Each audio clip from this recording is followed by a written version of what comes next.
What if the first vampire was not Dracula? What if the vampire curse did not begin in a forgotten castle, an ancient graveyard, or some shadowed corner of Eastern Europe?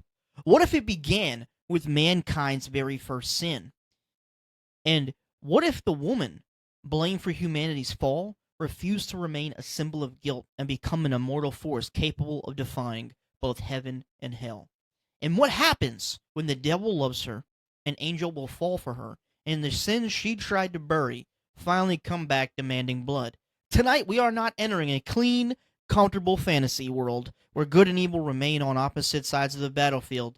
Tonight, the lines are literally drawn in blood. The romance is dangerous, the mythos has been torn apart and rebuilt, and the forge belongs to indie dark fantasy and dark romance author E.D. Yates, creator of the First Sin trilogy and author of The First Sin and Devil's Shadow. That's behind me. And all I gotta say is, welcome to the Rant Forge! Welcome to the Read It and Rant Podcast, where we don't sugarcoat anything, no filters, no holding back, just raw, loud opinions. So turn it up and get ready to rant. Welcome back to the Read It and Rant Podcast, the show where we do not sugarcoat anything. We do not bow to manufactured hype, and we do not allow a publishing label to decide whether a story deserves our attention. All right? I'm your host, Tony, and tonight you have entered the Rant Forge, the place where indie fantasy is pulled out of the shadows and placed over the fire and given that spotlight that is earned. The purpose of this segment is simple. Trad Publishing often returns to whatever it knows how to sell. It follows familiar names, current trends, and concepts that have already been proven profitable. But indie fantasy, their authors are taking the risks that larger publishing houses often hesitate to take. They are combining genres, rebuilding mythos, creating morally complicated characters, and placing stories directly into the hands of readers. And the Rant Forge is where we celebrate that creative nerve, all right? And tonight's author was not selected from some distant bestseller list. E.D. Yates is part of the indie author and book talk community surrounding this show. And I've already finished The Devil's Shadow. This is the second installment in the First Sin trilogy, and I cannot wait for the novella by Kane that was already shipped out. I got the tracking from UPS, and I got the I can't wait for the Siren song. I'm hoping it's finished before Christmas 2030, but we never know. I'm kidding. I'm hoping it's finished soon because I really want to read it because that second book had me on edge, and it was amazing. But, however, that means this is not a hollow promotion for a book I've never opened. This spotlight comes from an actual reading experience. Like, I know what worked for me, and I know what made the story stand out. And I also know what kind of reader is going to devour this series like I did. And I know who needs to read the content warnings before taking one step through the gates of hell.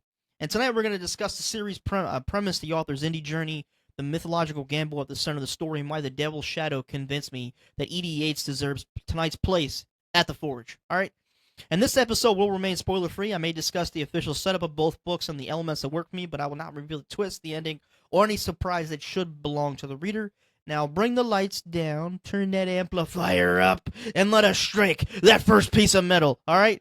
We gotta start with E.D. Yates. She grew up surrounded by horror films and horror literature. That background really matters because her fantasy does not treat darkness as a decorative aesthetic. The macabre, suspense, the blood, and the psychological danger are built into the foundation of her storytelling. Her work centers on powerful women, dangerous men, obsessive devotion, and morally great choices, and love that does not alive cleanly at all, okay? This is not romance wrapped in soft candlelight dinners and, five-star restaurants, and this is romance that stands close enough to the flames to become a serious threat, all right? The idea behind The First Sin began during 2020 when Yates started asking a set of questions that would reshape familiar vampire and biblical mythos, like what if Dracula was not the first vampire? And what if the vampire curse began with the first sin? And what if a woman supposedly bound by fate chose to defy both heaven and hell? Those questions become the foundation for Eden, Lucian, and Michael, the three central forces within that First Sin trilogy. Yates has explained that this project took years to develop. The challenge was not only creating a dark supernatural mythos, it was balancing relationships built from danger, guilt, longing, obsession, power, and impossible choices. That mixture alone tells you immediately what kind of series this is going to be. This is dark fantasy fused with dark romance, horror imagery, vampire lore, angelic and demonic mythos, and psychological tension, and explicit adult content, especially in the First Sin in chapters 48 and 49. If you read it, you know what I'm talking about. And this book is not trying to behave politely inside one little genre. No.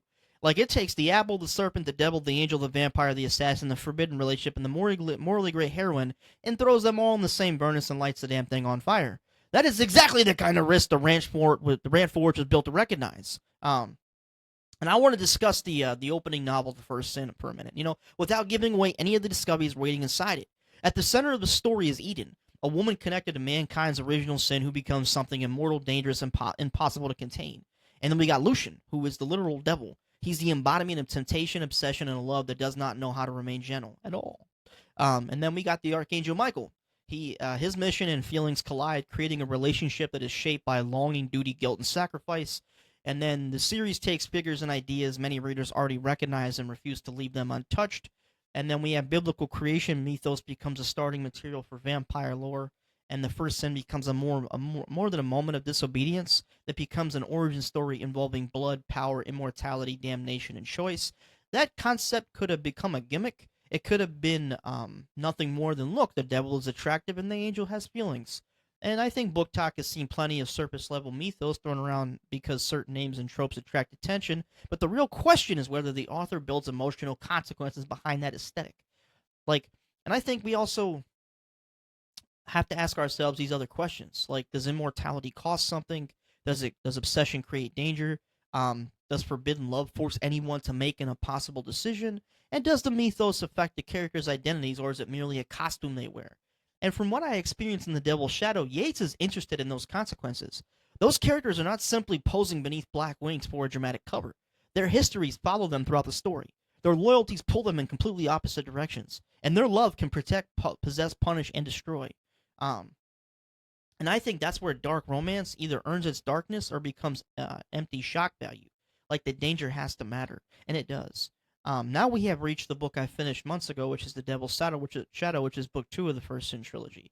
The official premise tells us that Eden has spent centuries choosing restraint when slaughter would have been easier, but forgotten sins from her past return seeking vengeance, threatening not only Eden, but the angel she condemned and the devil willing to burn the world down to keep her.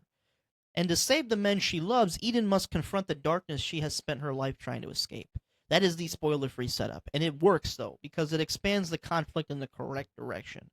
Like, the first story establishes sin with a lot of spice, which I like, transformation, forbidden love, and the relationships connecting Eden, Lucian, and Michael. The second book asks what happens when those relationships are no longer contained with their own emotional triangle. The past becomes an active threat.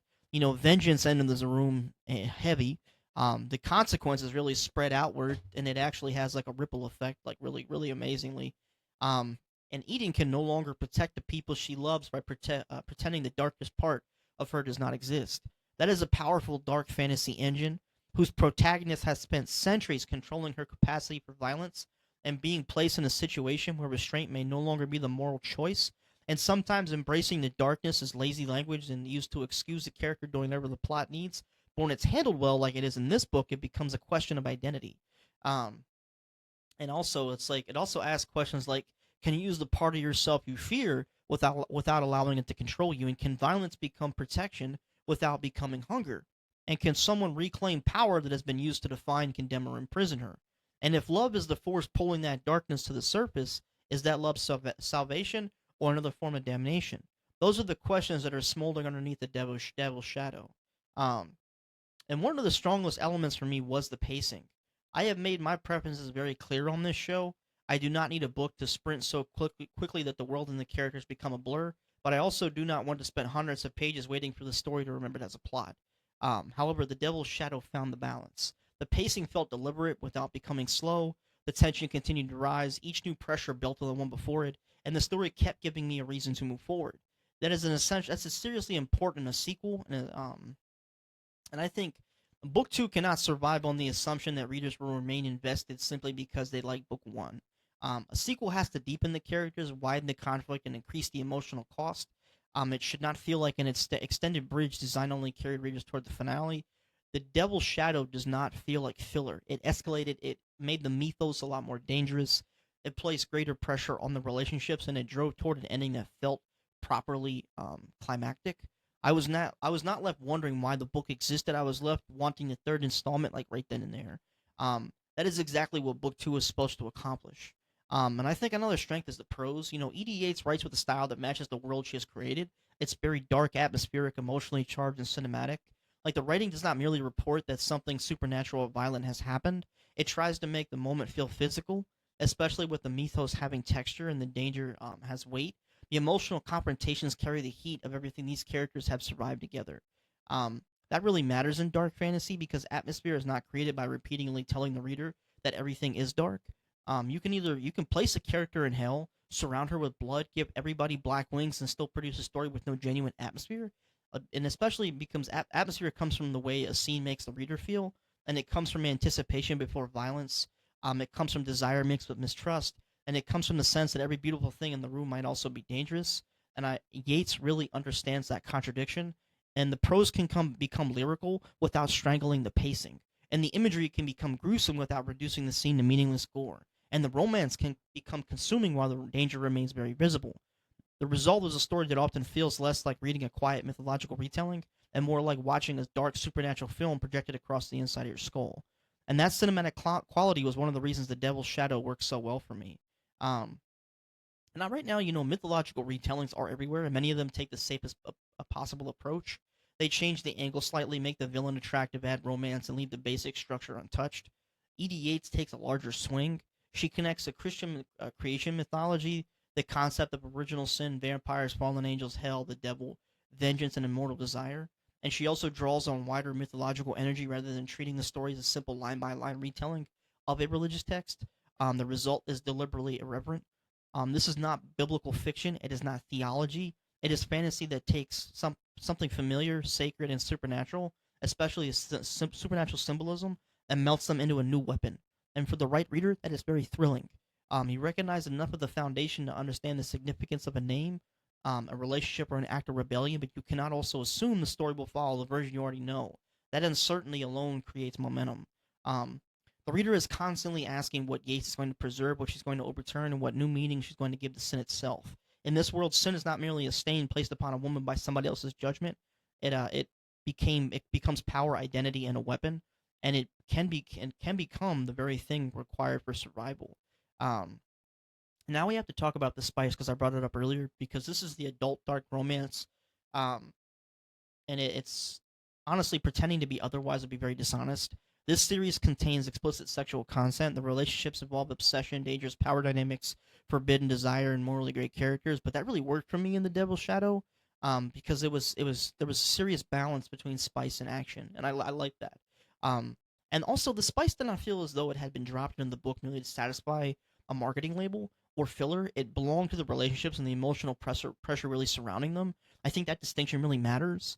Um, I have said before that spice should advance the plot, reveal character depth, deepen a relationship, expose vulnerability, create conflict, and change the emotional stakes. If every intimate scene can be removed without altering anything around it, then the scene is not integrated in the story. It is an intermission. Yates understands that desire is part of the conflict. These characters do not experience love, lust, guilt, possession, and fear in separate rooms. Those emotions really collide. And the intimacy reveals that power dynamic. It reveals who was trying to protect, who was trying to possess, and who was surrendering, and who was manipulating, who was terrified of being left behind. The amount of spice felt right for the story being told. It was very present, explicit, and impossible to overlook, but the plot did not disappear every time somebody came attracted to somebody else. That is the balance I want for romantasy and dark romance. I want it to give me heat, but keep that story burning with the plot going forward as well. Um, Another element, I really appreciated was the dark humor. When a book lives inside violence, obsession, horror, and emotional trauma, the story does need some variation in its temperature. If every page maintains exactly the same level of grim seriousness, the darkness like eventually comes flat. Yates allows moments of gruesome horror humor to cut through the tension, and it doesn't weaken the danger either. It actually sharpens the characters. And dark humor can really become a survival mechanism. It can reveal how an immortal person processes brutality after centuries of extreme exposure. It can and also show intimacy between characters who know exactly how damaged one another are, and sometimes it gives the readers half a breath before the next blow lands. And also, the humor in The Devil's Shadow worked because it belonged to the mouth of the story. It was not a modern joke posted or pasted onto a gothic scene because the author was afraid to let the book remain serious. It grew from the violence, the personalities, and really the sheer absurdity that can exist when angels, devils, vampires, and ancient grudges collide. Sometimes the only reasonable response to hell is a deeply unreasonable joke. Um, and I think at the heart of this series is really a powerful woman whose identity has been shaped by sin, judgment, love, violence, and the expectations of forces that are larger than herself. Like Eden could have easily been reduced to the prize between two dangerous men, and I think there's a lot of books right now, especially the Wolf King, that portray that weak, like addle-brained woman. I mean, I think it discredits the story. I like a strong FMC who leads the charge. And I know there's always a risk when a dark romance story involves the devil, a fallen angel, and a love triangle built from obsession. But the premise of the trilogy depends on Eden possessing her own darkness. She's not interesting because powerful men want her. They want her because she is powerful, complicated, wounded, dangerous, and capable of making choices that neither heaven or hell can fully control. That is a crucial difference. Her journey is connected to reclaiming power and embracing the parts of herself she has been taught to fear. Her freedom cannot be handed to her by Lucian, Michael, or anybody else. If another person grants it, then it is not freedom, it is permission. And Eden is not built to survive on permission. The Devil's Shadow really pushes that element further by forcing her to consider what she is willing to become when the people she loves are threatened. That gives the darkness an emotional purpose, and it's a question. The question is really not simply whether Eden can kill. It's what happens to her when love gives her a reason to stop holding back. Um, and I think it's time to also pull up a chair at the rant table because EDA's journey is, one more example of what independent authors actually do. People sometimes speak about self-publishing as though the author finishes a manuscript, presses one button, and waits for readers to arrive. That is not reality. Yates has written about learning to format both print and digital editions, designing a cover without the budget to hire a professional, editing and proofreading, researching categories and keywords, reaching out to bookstores, creating social content marketing, connecting with readers and other authors. She describes self-publishing as learning to wear 17 hats at once. This is the part of indie publishing readers rarely see. They see the finished paperback. They do not see the author testing margins, fixing gutters, comparing fonts, rebuilding a cover, checking a Kindle file on multiple devices, editing it until the dialogue appears in their dreams, and then opening TikTok to become the entire marketing department. The author is not only the writer, the author becomes the publisher, production manager, art director, publicist, salesperson, shipping department, social media team, customer service desk, and financial risk holder.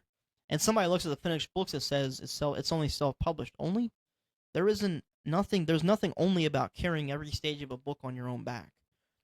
Yates has said self-publishing gave her something the traditional route could not: control over her voice and her story. That control matters when the story involves sexually explicit, material, religious mythology, a morally gray heroine, obsessive love, horror, gore, and a retelling that refuses to make itself safe for everybody else. And the traditional publisher may have asked which elements could be softened, simplified, or made easier to place on a familiar shelf. Indie publishing allowed Yates to keep the blade sharp. Whether every reader wants to touch that blade is a seriously separate question. But the choice ultimately remained hers. And I want to make the reader match pretty clear.